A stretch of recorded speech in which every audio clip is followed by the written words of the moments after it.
रहीम। अस्सलाम वालेकुम। कैसे दोस्तों, उम्मीद है आप सब खैरियत से होंगे।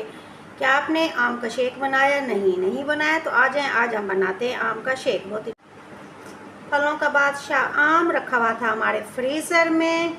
आज हमने सोचा आज इसको उठाएं, उठाने के बाद इसका बनाएंगे अच्छा सा मिल्क शेक। आम भी मुस्कुरा के कहने लगा, थैंक यू ज़ारा आपी, आज आपने मुझे उठाया और उठाने के बाद मेरा बनाया आपने प्यारा सा मिल्क शेक। बहुत ही खुशी के साथ हम उतारे हैं अपने आम के छिलके। बहुत ही नरम हाथों से उतारेंगे आम के छिलके। बहुत ही मज़े का सीज़न है।